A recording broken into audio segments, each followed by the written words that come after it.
কোথায় রক্তাক্ত হয়েছে?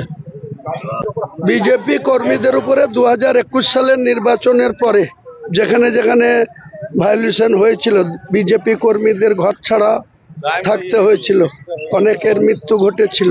সে তুলনায় আমি বলবো বিজেপি ক্ষমতায় এসছে, সেইভাবে কোনো সাধারণ মানুষের উপরে কোনো আক্রমণ হয়নি। যারা অন্যায় করবে তার জন্য তারা ফিডব্যাক পাবে। কারণ কারো উপরে যদি কেউ কোনোদিন জুলুম করে, অন্যায় করে, কাউকে কারো পরিবারের ছেলেকে সন্তানকে কাউকে খুন করে, তাহলে তাদের উপরেই তাকে জবাবদিহি করতে হয়। আমি মনে করি ভারতবর্ষের প্রধানমন্ত্রী গতকাল থেকে যেভাবে মানে শান্তি শৃঙ্খলার ব্যাপারে বারবার বলছেন যে সবকা সাথ সবকা বিকাশ, এটা আমাদেরকে মানতে হবে। কাজেই তৃণমূল সরকারের আমলে যে ধরনের খুন খারাপি, তোলাবাজি, বিভিন্ন অস্বচ্ছ কাজ হয়েছে, সেটা ভারতবর্ষের বিজেপি সরকার এতদিন ক্ষমতায় আছে, বাংলা 19টা রাজ্যেতেও আছে তাদের জোট সঙ্গী সহ।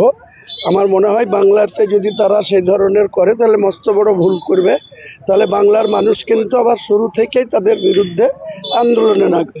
আমাদের মুর্শিদাবাদ জেলায় যদি কোনো মুসলমান সম্প্রদায়ের উপরে ক্ষমতার অপব্যবহার করে কোনো মসজিদ বা কোনো ঈদগাহ বা কোনো কবরস্থান বা কোনো মসজিদ আক্রান্ত হয়, আমরা বসে থাকবো না। আমরা পুরো রাস্তায় নেমে এই সরকারের বিরুদ্ধে নামবো।